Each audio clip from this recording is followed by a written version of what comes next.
So folks, finally we arrive at one of the big results of linear algebra, which is called the dimension theorem. And I'm going to state it first for linear transformations, and then we will give an equivalent statement of the dimension theorem, but in terms of matrices. Remember last time we emphasized that we can interchange linear transformations of finite dimensional vector spaces with their appropriately sized matrices, and for every matrix we can think of it as a linear transformation. And so the dimension theorem tells us that if we were to look at the dimension of the image space of a transformation, so in terms of our pictures back here, the dimension of the image of this transformation here was 0. Here the dimension of the image was 1. It got mapped to this one-dimensional vector space living in R3. Here the dimension of the image space was 2. All of R5 in this case got mapped to a plane in R3. The image of that plane has dimension 2. It takes 2 basis vectors to reach any other vector in that plane. Or it could get mapped to all of R3. And there's nothing that says I have to be going from a larger dimensional vector space to a smaller one, so don't make that misconception here. But I just want to emphasize what we mean by the image of a transformation. And if we were to add that to the dimension of the kernel of a linear transformation, that just gives us the dimension of the vector space V that we came from. So the first thing we should say is, what was the kernel again? Let's remind ourselves of what the kernel was. For any linear transformation going from V to W, where V is our domain space and W is our range space, we have a number of vectors in this space, maybe x1, x2, x3, x4, and they get mapped to vectors in W. So they could get mapped to, say, y1, and they could get mapped to, say, y2. But what other vectors also in W? It also has, just like any vector space, it has its 0 vector. And so some of these vectors, like maybe x4 gets mapped to y2, but some of these vectors are going to get mapped to the 0 vector. And so the kernel of a transformation is all the vectors in the domain space that get mapped to the 0 vector in the range space. One thing to point out is that who always is in the kernel? The 0 vector under a linear transformation, the 0 vector in the domain space, will always be in my kernel. It always gets mapped to 0. The question is when we're analyzing the kernel, are there other vectors other than the 0 vector in the domain space that got mapped to the 0 vector in the range space? So the kernel is itself a subspace. So if I thought about just the vectors that got mapped to 0 here, that would be these vectors in red here. They all got mapped to 0. This is a subspace of V. And so as a subspace, it has a dimension. So the dimension of the kernel of this transformation plus the dimension of the image is equal to the dimension of the domain space here. Folks, this is sort of unsophisticated, but I like to think of it this way. If the dimension of V is n, then I can think of those sort of n dimensions as either going to spread out in some space W here, which gives me dimension to the image, or collapsing down onto the 0 vector of this space W here, kind of subtracting from what I've got total to work with. But the sum of these two is always equal to the dimension of the original space that I came from. That's not the most sophisticated way to think about it, but it may be helpful as you're first getting used to looking at the dimension theorem in regards to transformations. Okay, so now let's do the same thing for matrices. In matrices, we're told the same thing. We're told that let's see here, we've said that A is an m by n matrix, and the rank of this matrix A plus what's called the nullity of this matrix A is always equal to n. This is saying the same thing here. Remember that the rank corresponds to the number of pivot columns. The rank was the number of pivot columns of a matrix. And notice here we saw that there was a connection between the rank, this had one pivot column, and the image was one-dimensional. And for, say, this transformation here, the rank was 2, we had 2 pivot columns, and the dimension of the image space was two-dimensional. In fact, I was using the rank nullity theorem when I came up with these drawings.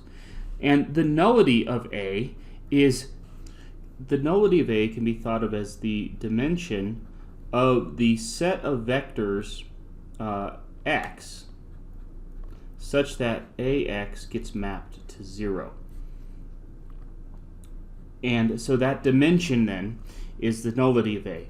One way to think about that is that if we were to look at, let's go up here to say this example here, the rank of this matrix was 2, and if you were to talk about the number of free variables to this, number of free variables, when you talk about solving an equation, as long as it has a solution, the number of variables to this would be 3.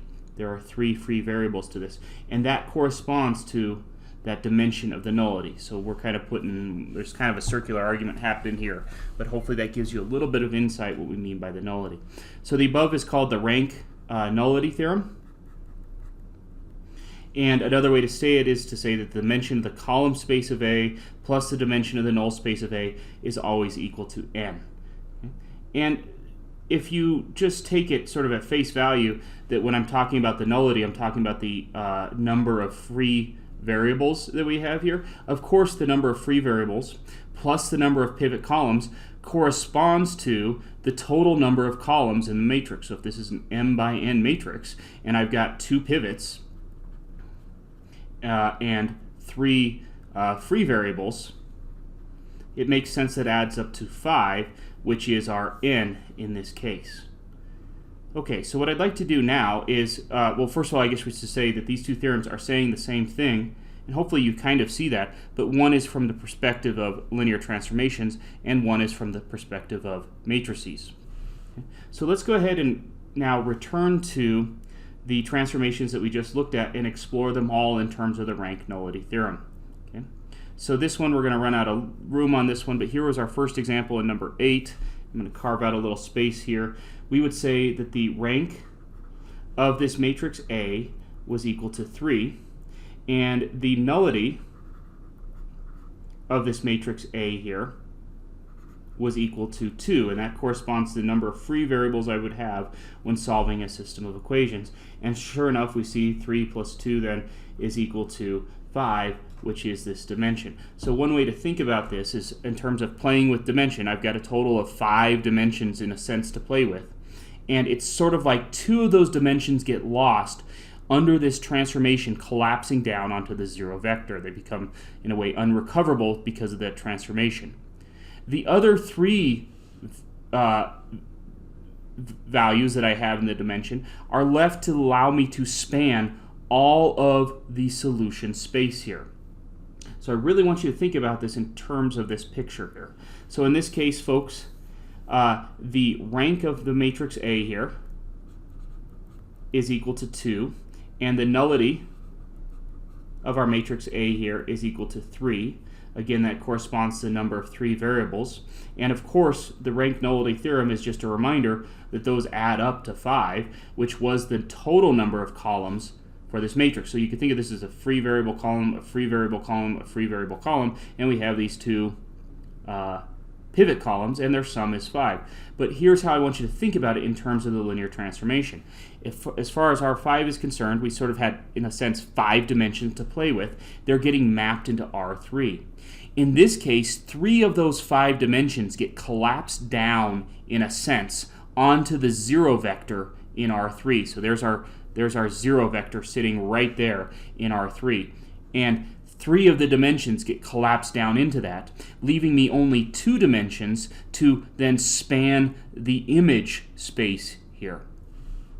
Let's try that again with this matrix. Okay. Again, here we have that the rank of this matrix is 1. So that's true, but usually we do it as a function. The rank of the matrix A is 1. And so the nullity, just by the virtue of this having 5 columns, the nullity of this matrix A must be 4 here. The rank nullity theorem just says that those add to 5, but of course they do. That's how we obtain the nullity.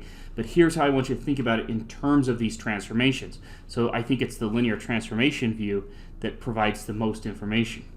when I think of this matrix A as taking all of R5 and somehow morphing it into R3, it turns out that of the 5 dimensions I sort of have to play with, 4 of those dimensions under this transformation get collapsed down onto the 0 vector of R3. Now careful here, the 0 vector in any transformation, this 0 vector here, this is the 0 vector with 5 zeros, it's almost not worth writing, but let's do it 1, 2, 3, 4, 5.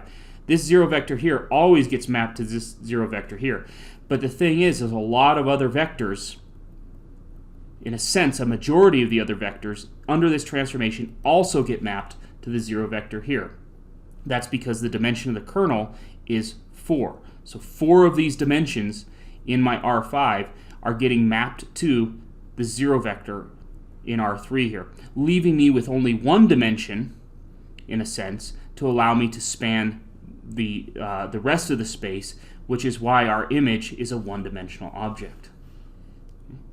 And the last one is not so interesting to study. It's kind of the trivial case, but in this case, the dimension of the image of the transformation, which is the same thing as the rank of A in both these cases, is 0, and if we add to that the dimension of the kernel of the transformation, which is the same thing as adding to it the nullity of A, that is 5 in this case. That is, all 5 of these dimensions get collapsed down to this 0 vector here, and that gives us the rank nullity theorem. Just tells us that those sum to the number of columns of the original matrix or the number of dimensions of my domain space.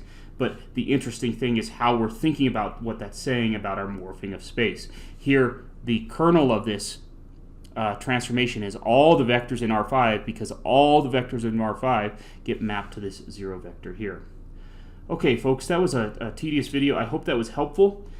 If not, please watch it again. The other thing I strongly recommend doing is here at the very end of this handout, before our last video, after our last video, I'll remind you to go look at this Grant Sanderson video where you actually get to see a little bit of these morphings of space through his animations, which is better than I can draw in any of these pictures here. Okay, folks, we have one more video, and I will join you there. But if you have any questions, jot them down and reach out. I'll see you later.